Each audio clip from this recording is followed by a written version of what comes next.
Hey guys, welcome to KK Java Tutorials. In previous video tutorial, we talked about queue data structure. We gone through all the concept, what is queue data structure, what are the basic operations supported by the queue data structure. In this video tutorial, we'll talk about its implementation. Yeah. So there are a couple of ways you can implement queue in Java. First, you can use an array, right? And second, you can use a linked list to implement queue. So in this video tutorial, we'll see how we can implement a queue using an array, right? So again, let me reiterate, a queue is a first in first out data structure where the first item inserted is the first item to be removed, right? In a queue, items are inserted at the rear and removed from the front end. So here you can see, let's say I have a array with the size 5, and as you know, in array, size is always fixed, right? You cannot decrease or increase the size once you create the array, right? So initially, let's say size is 5 initially. If there is no data has been inserted into this array while implementing the queue, then front will point to the 0th index, and rear will point to the -1. So once one item is inserted, then what we will do, so inserting an item in a queue is called in queue. So if we include one item, then rear will be incremented by 1. So -1 plus 1. So if you increment -1 by 1, that means that becomes 0. So if there is a one item in the queue, then front and rear will point to the same element, right? Let's say if I insert second element, then rear will be incremented by 1, but front still will be pointing to the 0th element. Similarly, if you insert the fifth element, sorry, if you insert the fifth element, then rear will be pointing to the basically here index 4, and front is still pointing to the 0th index. So this is all about the in queue, means inserting elements one by one into the queue. Now let's say if you are dequeue the elements, means if you are removing the elements, that then this is the element which was first inserted. So first element was inserted, has to remove first in the queue, right? So if you remove or dequeue an item from the queue, that always happens from the front. These things you will have to keep in mind, and addition always happens on the rear. So if you, let's say, delete this element, sorry, dequeue this element, then what will happen? You will have to increment front by 1, right? So if you dequeue this one 10, then front will be pointed over here, right?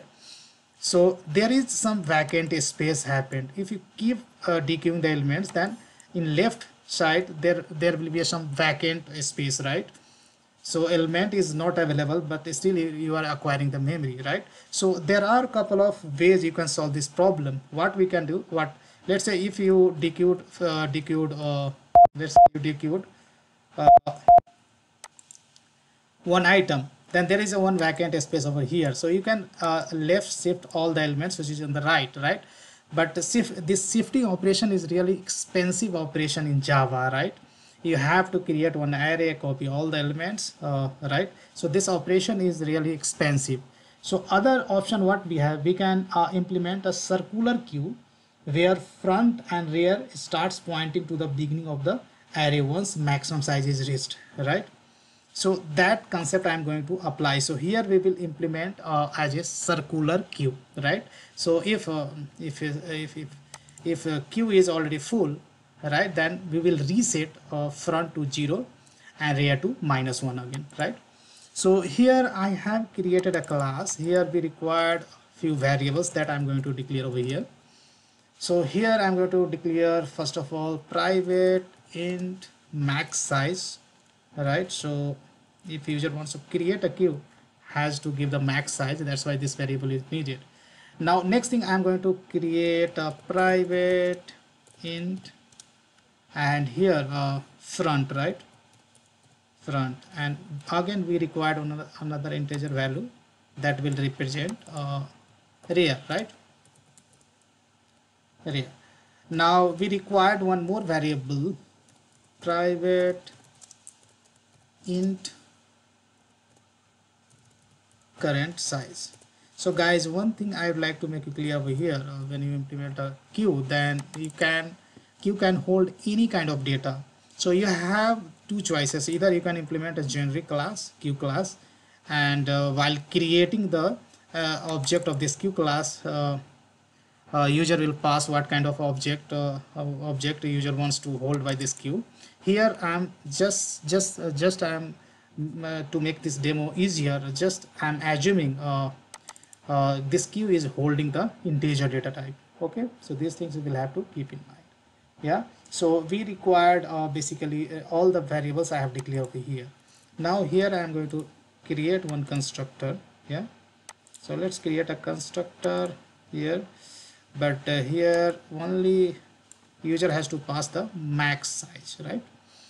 So user has to pass the max size, and front already I have talked about, front has to point 0, sorry front has to point 0th index, right? And rear has to point -1 initially, right? And here we'll have to create one integer array, sorry, int array with the max size already that is going to supply by the user.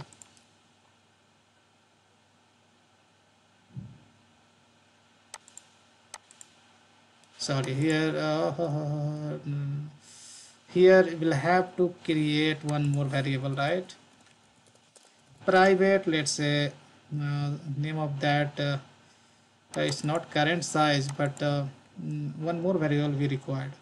So current size we can point to the 0 initially, size of queue is 0, and here one more variable we needed, I forgot to declare that one. So here let's say one array we have to declare, let's say queue array.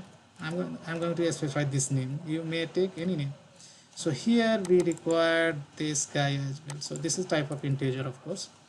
Now here I'll do this dot this guy equal to new int, and size we will take as max size. Yeah, so that's all. Now next thing, first operation I'm going to define in queue. So I will do public void in queue, right? In queue operation, there user has to pass the data which user wants to basically insert into the queue. Yeah, so here before inserting data into the queue, first of all we have to check whether queue is already full or not. So if queue is full, already full, then we have to throw some exceptions. So here I'm checking is queue full, right? Of course this method we have to define. So this method either you can define as a private or what I can do, private or public, doesn't matter, right? So here how we can check whether method is already sorry, queue is already full or not, right? So here you have to check if max size equals to current size, then queue is already full. So here I say max size equal to current size. In that case queue is already full. Of course we have to increment this current size, right? Now here if queue is already full, then we have to throw some exception, right? So here I'm going to write throw new runtime exception. Yeah, so I'm going to use this constructor which takes a string as an argument. So here I'll write queue is full. Okay, so we can give this message. If that is not the case, then what we have to do? If that is not the case, then here we have to check again if rear equal to max size -1, right? So when we will get this condition, if we look into this, right? So here if let's say if you have an array of size 5, then rear will be pointing to the -1, right? If you insert one item, then rear will point on the 0. If you insert second item, then rear will point on 1, something like. If you insert 5 items, rear will be pointing on the 4, right? So array size is nothing but the max size. So max size minus 1 will point to the rear, then that means array is already full, right? Then in that case rear we will set as minus 1, right? And that's the thing we have discussed, right? We have to wrap the queue in case max size has already reached, right? So that we can make use of the circular queue. Yeah. Now here, after resetting, if that is not the case, then what we have to do, we have a queue array, right? Queue array, and here basically before putting an item you have to increment rear by 1, right? And here just we have to put the data, yeah, whatever data caller is sending, right? And of course after putting the data you have to increment the current size. So current size you have to increment by plus. So basically we are just incrementing the current size by 1. Here we can print on message, we can print whatever data we are inserting in the queue. We can print something like data this is added in queue, yeah, simple message we can print. So this is the in queue operation, right? Now we are going to implement next method is called dequeue, right? So I would say dequeue will return something, right? It will return data as integer, whatever you have we are putting into the queue, right? So int I would say dequeue, right? So let's see how we can implement dequeue operation. So here before calling the before going ahead and removing an item from the queue, what you have to check basically is if queue is empty or not, right? So here I'm going to check is queue empty. If that is the case, then we have to throw an exception, right? So of course we have to create this method is empty method, right? Is queue empty method. So here let's create this method. So how we will come to know whether queue is empty or not? Well, so here if current size is already 0, that means queue is empty, right? Let me define one more method, right? So I'm going to define one more method, a method which will return the size of the queue. So I'd say size, and what will the size of basically this queue, that is nothing but the current, whatever will be the current size value, that will be your size of the queue, right? Now let's come back and see how we can continue implementing dequeue. So here dequeue, if queue is already empty, then we have to throw some exception, right? So just I'm going to copy paste this guy. Let's say queue is empty. Yeah. If that is not the case, let's say queue has item, right? Then we can go ahead and we can get item from the queue, right? So here I'm going to like int result equals to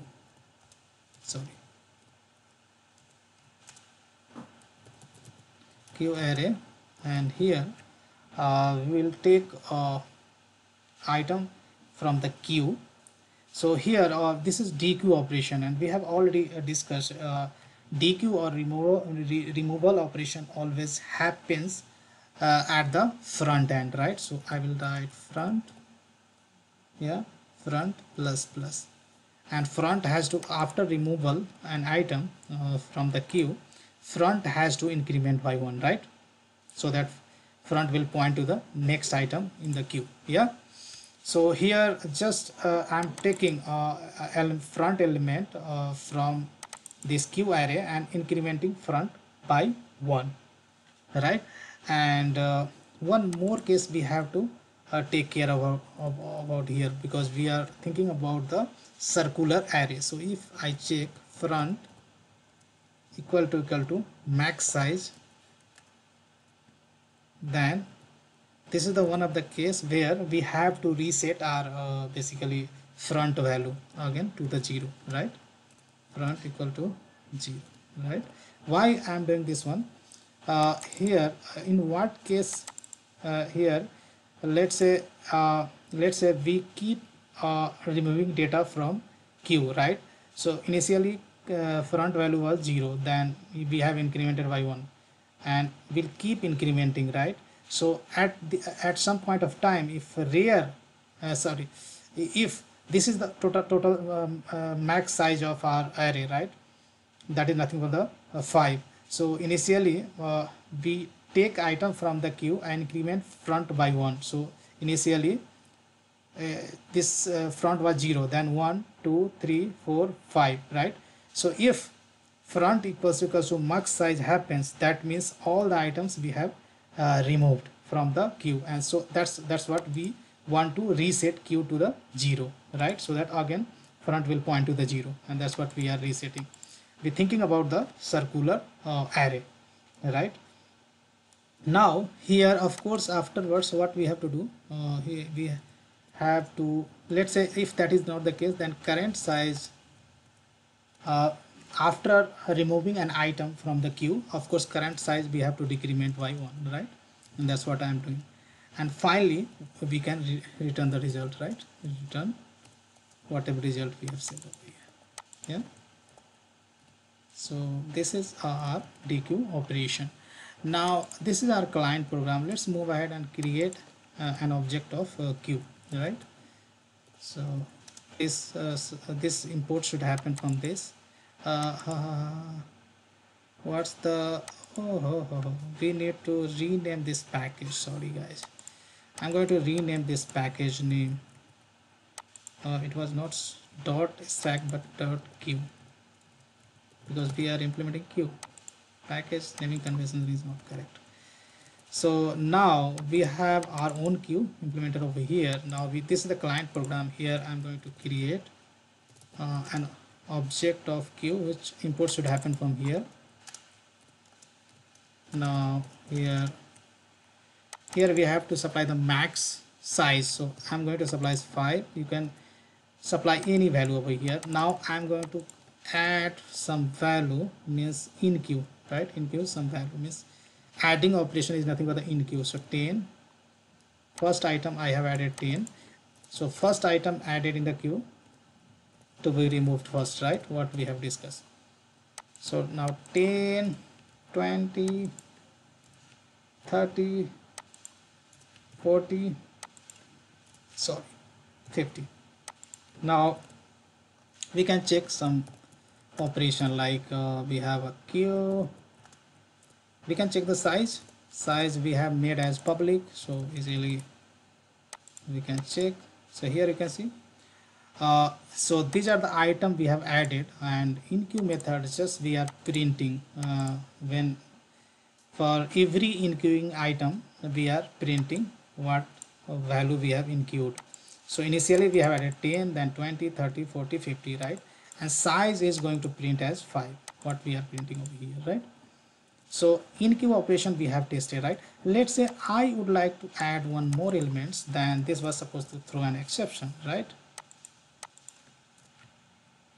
So array size you cannot change. So if that is the case, then this is going to, so here 5 item we have added, but while adding one more elements, this is throwing an error, right? But let's say before adding this item, let's say I remove one item. So I would say q